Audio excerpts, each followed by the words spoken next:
This is the Say It Can't Gamer, and you are live with the MMA Holes!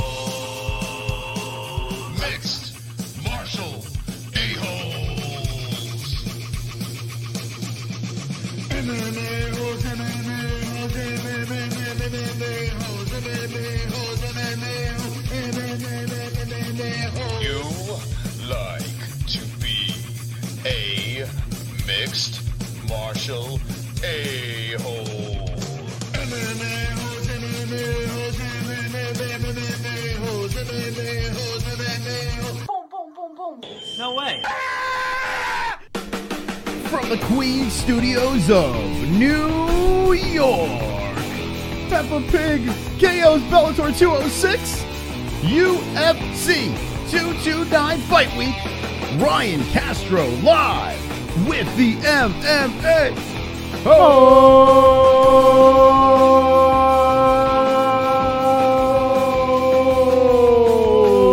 Yes.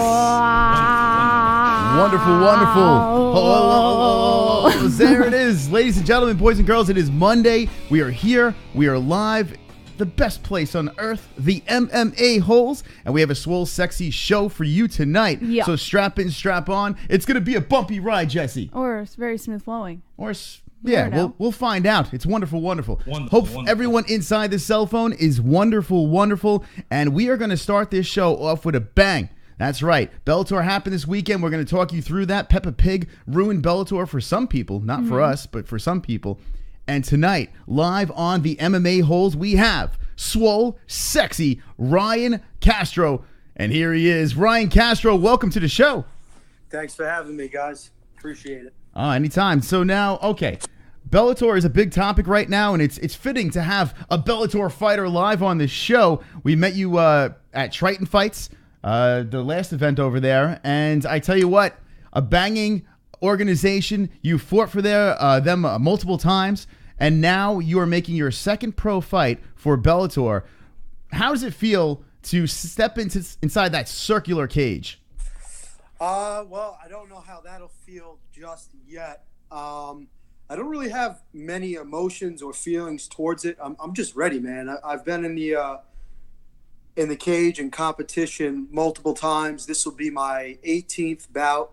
I had 16 amateur fights, so I'm not really letting this one get to my head too much. You know, I'm going to let the excitement and all the feelings come to me after I drop this kid like a bad habit.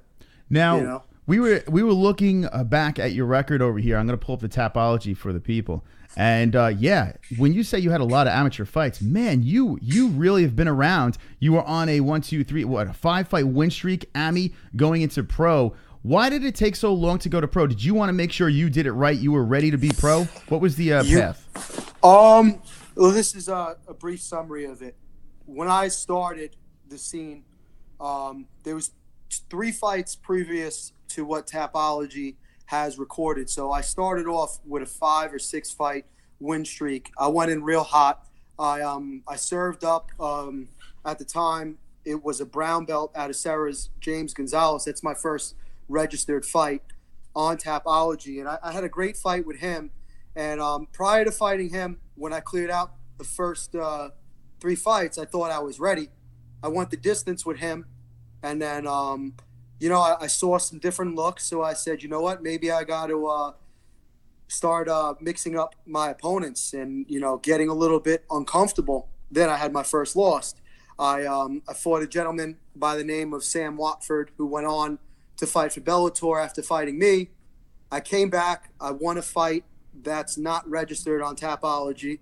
Then I took some time off. I partied like a rock star that summer. I think it was 2015. Came back, fought Nick Fiore, who was 8-0 at the time. I lost that fight. I took it on about, I want to say 10 days notice. I cut 30 pounds. I was, just an immature move on my part. So there was some bumps in the road. And once I suffered defeat, it gave me a whole new outlook on life itself in competition. And so when I got back on my bike, so to speak, I won the 170-pound title for KTFO, which is what Triton is formerly known as. I after that fight, I was pretty confident. Oh, you know what? I'm ready to go pro now. I got some of the bumps and bruises out of the way. Then I lost a very controversial decision to a guy by the name Clubber Creed. Okay. After that, I knew I had won that fight. Nobody could tell me otherwise. I wasn't too upset about it. I was just going to let it rock. I totaled my car at the time. I was driving a 2010 SS Camaro. I had a punk mentality. I drove it like an asshole. So I got behind the wheel one day racing one of my buddies, and we pulled into a parking lot, going to a Pep Boys. You pick up some stuff, and then casually pulling out of the parking lot, I blasted someone pretty good, and I was fortunate enough to walk away from the accident. This was the summer of 2016. So at that point, I was battling addiction pretty hard. I won't say what substance or what form it was, but I was pretty lost in addiction. I was still training. I was still competing. I lost somebody a few weeks after my accident that was very dear to me, a mentor of mine, actually a religious leader, so to speak. And I haven't been into church for years, so when that happened, I got real nutty religious. And I don't think I was thinking clear. I wasn't thinking straight, but I was training very hard. I came back. I fought on the first officially sanctioned New York event. They wrote up the hell out of it. They did News 12 articles. They used me as the face because I had a lot of experience. We helped me and my team really help build that promotion up to where they are today. And I won't say I have a lot to do with it, but I do have something to do with it. I got knocked out in 8 seconds. That was supposed to be my night. I had so many sponsors going into that fight. I sold about 200 tickets. I made like $5 or $6 grand from that amateur fight, and it only lasted 8 seconds. Wow. Now, after that happened, now I'm 2 losses on a 2-fight losing streak. I forget what my record was at that time, but I was having my doubts, man. But, hey, I found myself in the gym again. And then to not sound too cliche, I wound up wrapping that same car around the tree. So I totaled the car twice in the same year. Jesus Christ. So this is a few weeks after I got knocked out cold. I was lost, man. I didn't know who I was. I was heavily concussed. And it was a real trial and tribulation period of my life because here I am. I have who was my wife at the time. She was my fiance for about 6 months. We had just moved in together. I had given up my job as an electrician to, put all I can into my craft, and everything was just falling apart, man. And for about 3 months, I'd say, or maybe less, I guess it was October, November, December, I was just out of my element completely, not training. January 1st rolls around, 2016. I get into jiu-jitsu, hard body, with Joe D'Arcy. I start training there religiously. I avoided contact to the head for about 2 months. I signed up for a fight in March. I won, got a title for a local organization in the city. And then from then on, I fought again in May. I felt a little rusty. It went the distance. I'm used to finishing fights. And when I started weighing out my options, not only as a fighter, but as a man, I look at the person next to me, my wife. I'm thinking in my head, well, she's my fiance. I'm thinking like, man, I have a pretty good chance of messing things up with my girl right now if I keep on going in this direction to where I'm fighting amateur, not really making anything, working different jobs here, there. So after that fight, I stopped training completely. This is last year. After my 2-fight win streak, May rolls around. I wasn't partying. I wasn't drinking, really. I just went back to work, man, and I wanted to, start building a life with her. I didn't know what the future really held. I didn't want to kid myself. I knew at the time I wasn't the best. I knew I was one of the best, and I had a lot of experience, but opportunities weren't presenting themselves. So I'm working. I get a call from Nick Canobio. It's a few days before I fought Johnny Piero.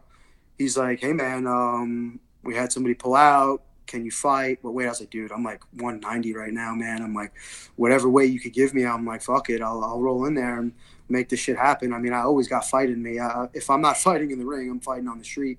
That's the way it is. That's why I have to stay so active, because I'm a fucking lunatic. Like, I'm just very high strung. Like, if I don't get that, my aggression out, it'll surface in a bad way, usually towards my friends and family. I mean, I feel bad for all of them because I've fucked up a good amount of my life. So I take that fight, I win. I take this young prospect out. He's a high-level wrestler, overcame some adversity, and then, I started, feeling good again, but still not convinced. Next week, I get a call again. NYFE. Super chat. Hold on a second. Someone's donating right now? Awesome. Hey, cutie. You ever have a black girl sit on her face? It's a great question. Have you ever had a black girl sit on your face? No, I have not. Okay. I mean, I wish I had a black girl on my face right now. No, Jesse? I saw that come in, and I was trying so hard not to laugh because, this would be so disrespectful with the story you were telling. And I was like, man, if I'm laughing during this story, it's going to look awful. It's going to look like I'm the worst person in the world. And finally it came in. Yeah, you're the second worst person in the world. I'm just pretending right now. So get back to the story, though. This is actually, and thank you for the donation. This is an interesting story here. So do you use MMA to channel that anger? Is that where you're going with this? That's 100%. Let me tell you something. MMA, to me, isn't really channeling my anger. MMA is me being myself. When that cage locks, let's fucking go, man. There's no holding back anymore. I mean, I hate to say it, I kind of do. And in some ways, I have the reputation of, like, when I get invited to spar at a gym, they usually don't invite me to come back. You have to know me pretty well, or understand the way that I go about things. Like, my name speaks for itself. I mean, I'm laborious. I work extensively. I work very hard. I don't try to hurt anybody. But the minute I feel like you're trying to hurt me, I'm fucking you up. Like, I don't give a shit. Now, well, I was going to say real quick, we are live with Ryan Castro, Laborious. Where did you get this nickname Laborious from? So, funny thing is, the my mentor that I had that passed away, I heard him one day just in a speech drop that word. And I'm like, laborious. And this is right around the time where I first started training and fighting. And I'm sitting there, I'm like, I fucking like this word. And I know the word lobo in Spanish term, I'm very Hispanic. It's like, it means wolf, or the white wolf, the alpha wolf. Also, Lobo, Lobo, is one of my favorite comic book characters of all time from Superman. He's the badass fucking bike rider who's not good and he's not bad. He fulfills Superman's place when Superman dies for the Justice League. And it's kind of how I view myself in a sense. Like, I'm just that fucking bad guy trying to be good, or fucking, I'm not, I don't always have the best intentions. Super chat. Got a super chat coming in. Hold on one second. No dipshit. I was talking to you, ginger bearded man. All right, it's the fat black girl. She's back again. Yes. Have you? Yes, I have. No, I have not. All right. So who's she calling ginger beard? Because I know I got one too. So yeah. I don't know. I don't know what's going on with this community. I have no idea. That's great. Love it. So Ryan, there's a lot of stuff I want to get to in a short amount of time over here. So Lobo, by the way, used to be one of my favorite characters in the comics. It's actually funny you say it. Disturbing, ripping people's heads off. I know exactly who you're talking about over here. So that's actually a pretty cool nickname over there. You have a Bellator fight coming up, and I wanted to touch base on this. I saw that you did fight with CES, and you actually fought a friend of the show. This is actually pretty funny. I just noticed this right now. Pat Casey. Yeah, we're familiar with Pat. We had him on a couple of times. The Gorilla Ninja. Now, he's a stud. Now, sure. that is a tough matchup for as your pro debut in front of the big lights on CES over there. What was that experience like, and how does that prepare you for something like Bellator? Oh, well, let me tell you. First and foremost, no disrespect to him. You give me enough time to fight that man, I'll beat the fucking shit out of him. But it was a great experience because I will admit he was the highest level of competition. He was the baddest motherfucker that I faced. He was like a brick wall. I mean, he pretty much is the full package as far as an MMA fighter goes.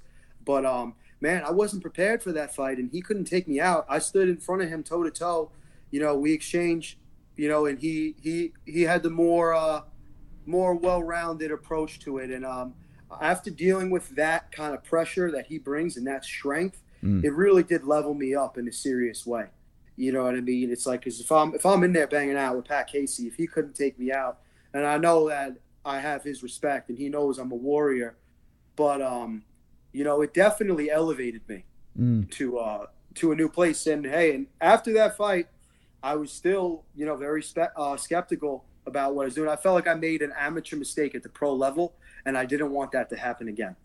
You know what I mean? So it's kind of like where I'm at right now. So after this, okay, listen, no one wants to lose, but yeah, Pat Casey's a tough dude. I've seen him fight multiple times, and the guy he's a beast. He's an absolute beast. Yeah. He's fought for Bellator as well. Now this happens, right? You have this long winning streak. You take the loss here, but how do you bounce back from something like that? You just take from that fight and just move on. Let me tell you something. I don't think about yesterday. I don't focus on tomorrow. I worry about today. I wasn't the best version of me that day. I wasn't myself that day. And there was a lot of things. You're going to wrap one on one shoulder, I'm going to wrap the other on the other shoulder, and you're going to need a fucking army we got another to come nutcase take jumping that in. belt off me. Nigga, you out here complaining about having to overcome defender benders? Nigga, we out here emaciated as fuck in Africa eating rocks with a side of salt water. Holy shit. Don't give me this self-pity, my guy. That's from Starvin' Marvin. Emaciated as fuck. All right, Starvin' Marvin. I dig it. I dig it. Yeah, Starvin' Marvin. Listen, dropping. man, I closed on a house that same week. Was closing on a house. I could make excuses, whatever. I lost. I fought a better man that night, but I didn't have a full fight camp. I didn't have a proper weight cut. You know, I went into unfamiliar territory. I went to his home, and you know, I was on the worst end of a beating. Now I have 12 weeks, 14 weeks, whatever it was to prepare. I'm more than ready in every aspect of the game. So let's talk about it. So you get a call. You get a call from Bellator. How does this work? What is your reaction when you find out that you are on this Bellator card? I was screaming on the top of my lungs, and I went sprinting at 12 o'clock in the morning when I found out. I was 197 pounds. I was fat. I wasn't training again. I was working on my house. My wife's pregnant, getting ready for, adulthood, so to speak. But the dream is always in the back of my head. I was waiting for an opportunity like this. If I didn't have an opportunity present itself such as this, I would have went into coaching. I would have went into just my regular life, training, and, wait for the right opportunity to present itself. But something like this, you take the bull by the fucking horns and you ride that bitch. And if Dennis beats me come October 13th, he will have beaten the best Ryan Laborious Castro there is. There will be no excuses, nothing to say. Every stone has been unturned this fight camp, and I'm ready for wherever it goes, man. It is October 13th. It's going to be exciting over here because you have Sonnen versus Fedor. You have goddamn Fedor on the card that you are on here. I mean, how does that feel being on a fight card with Fedor? Oh, man, he's the GOAT, man. I mean, what else can you say? I mean, him, Benson Henderson's on the card, Shek Congo. There is some star-struck moments that will take place that night for sure. I'm trying my best not to think about it, not to get excited, so I'm not like a kid at the candy store and lose my focus, and that's probably going to be the hardest part of the whole thing, is ignoring all the outside noise. I mean, in my head, this isn't about Sonnen and Fedor. This is about Ryan Castro, No Limits Kickboxing, Freedom Jiu-Jitsu, my sponsors. Like, this is me building my brand. This is me building my name. I'm there for me and nobody else. So you talk to me as soon as this fight's over, then I'm going to be fanboying all night, But I can't. I don't want to really let it get to me so much right now. The real big question here is, what are you going to be walking out to the cage with? What's the music? Oh man, we were just discussing this. I don't know if I want to ruin the surprise.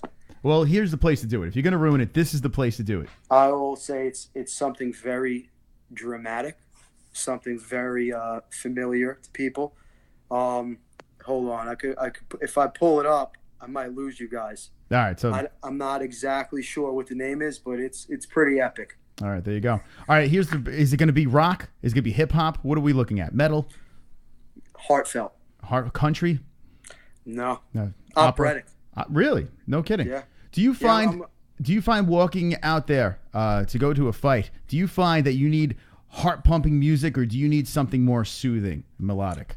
Honestly, it all depends on which personality of mine is going to come out. I still haven't officially, made my decision, but how I'm feeling right now is pretty deep, Mm-hmm. Now, Ryan Castro is live with the MMA Holes, has a big fight coming up with Bellator over here, but I'm showing a picture of you on the ground for Triton Fights.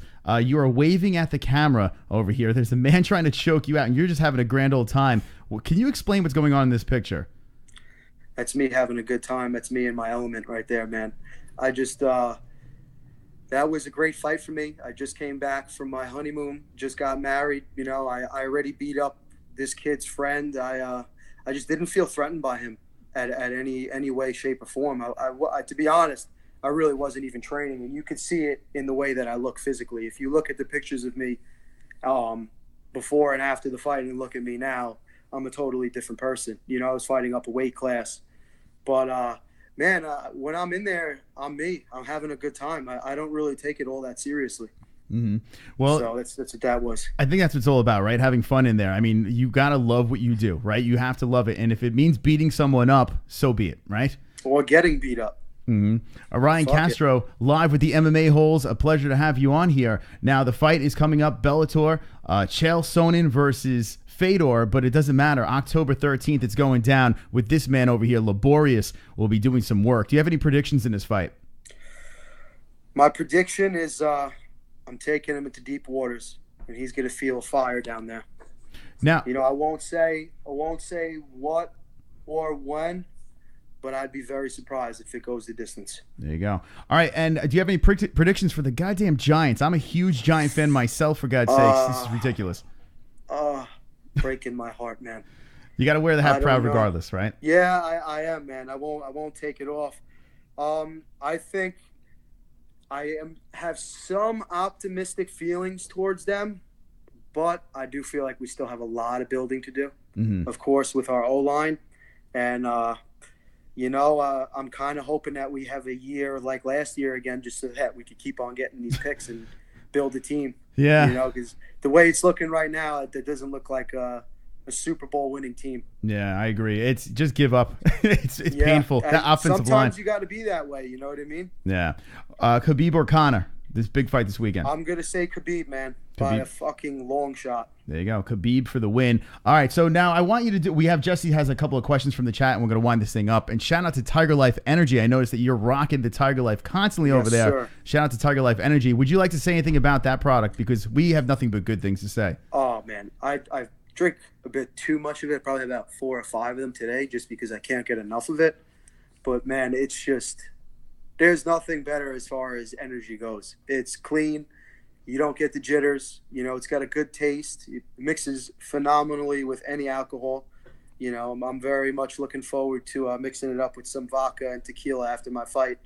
So, man, it's good for all purposes. Work, training, for a substitute for coffee, whatever, man. It's just it's a good brand all in all. And the guys that are making it, they're not putting anything real hazardous to your body, so that's to me what the most important thing is. It is. It's good stuff, and yeah, there is no crash, and that's the important part. All these energy drinks you just drop. This thing, it's unbelievable. All right, Jesse, some questions from the chat room. What do you got going on? Drunk Savage would like to say, we know you're bald, stop hiding it, and would like you to take off the cap. I know, it's a shame. 26 years old, I'm losing it. So that happens when you're married at 26. Yeah. Tell me about it. What else we got there, Jesse? Steve Johnson would like to know where you are from. Patchogue, New York. New York. What do you drive now? I have another 2010 SS Camaro. I just purchased about 3 times as fast as my last one, but my daily driver is a 2010 Toyota Corolla. All right. And then who would be a dream fight for you? Ooh. Now, a dream fight? If I'm thinking with where I'm at now and where I'll be in the next 5 years, I'd say Max Holloway.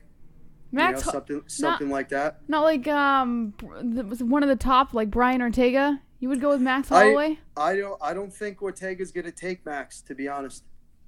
Spoken and like you know what it is? I like the way that Holloway fights. So when you're saying dream fight, I'm an entertainer, right? And you're not gonna be in a boring fight. Not that you will be in a boring fight with Ortega, but I like to stand and bang, and that's what Holloway does, man. He makes it fun. He gets into the pocket. He encourages, let's stand up and trade. And I'll find a home at 145, so that's why I'm going that division as well. 2019's right around the corner. Where do you see yourself at the beginning of 2019? Well, my daughter will be born, so I'll definitely be spending time with her in February. Congrats. Hopefully, I could get a couple of fights in after this before the year's up. But 2019 will be my biggest year yet, that's for sure. I think a lot of opportunities will present themselves.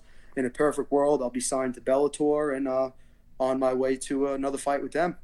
There you go. All right, Ryan, good luck. Congratulations, and looking forward to see your fights. Any shout-outs to some sponsors? Yeah, shout-out to Tiger Life first and foremost, Cherry Vita. They got the greatest CBD supplements around. Hummus Fit. They're a great meal prep food service out here in Suffolk County, New York. I got my main gym, No Limits Kickboxing and MMA. Head coach Rick Schaefer, and then my jits coach, he just opened up a spot, Freedom Jiu-Jitsu, over in Medford. And I'm also going to shout out the big man, Anthony Giacchina. He had a major part in getting me on track and towards the Bellator circuit. So he'll be in my corner also. Look out for him. He's a stud. All right, Ryan, thanks for coming on, and good luck in your fight. Thanks for having me, guys. There we Talk to you soon. Ryan Castro live on the MMA Holes. Here we are posing at the last Triton Fights event over here. Big things to come for Castro the Entertainer. You can go give him a follow on Instagram. It's castro.the.entertainer. Check him out on IG. I tell you what, the guy has a big personality. Tonight we got to hear a little bit of, how he got up into the sport, some of the troubles he's had, but he is full of life. Check him out on Instagram, and he will be fighting on this card over here. Jesse, what do you have to say about that? He's an interesting character. I tell you what, yeah. I can say that much. I saw some things in the chat that I really wanted to ask, but he seems like the kind of guy that you can only ask certain questions. you didn't feel comfortable asking those questions, huh? No, I did, but I didn't know. Well, listen, I've got a co-host. I've got to make sure we're on the same page. And if I just throw him off and you're not on that level, then I could get in some serious I don't trouble. Give a shit. Next time we have Castro back on, maybe after I'm his more victory. than willing to ask the shitty questions. Yeah, next time we go there. But Castro, I tell you what, you check him out on IG. The guy's funny. The fact that he's almost getting choked out and he's just waving at the camera, having a good old time over here. Triton Fights champion. He was on a huge winning streak. He took a loss in his pro debut, but now he has a shot at Bellator over here, and it's a big opportunity for these people. Bellator gives these people chances. If you have an outstanding win, next thing you know, you have a contract with Bellator. So, and look what they did this weekend, right? Look what they did this weekend. Bellator did something special this weekend.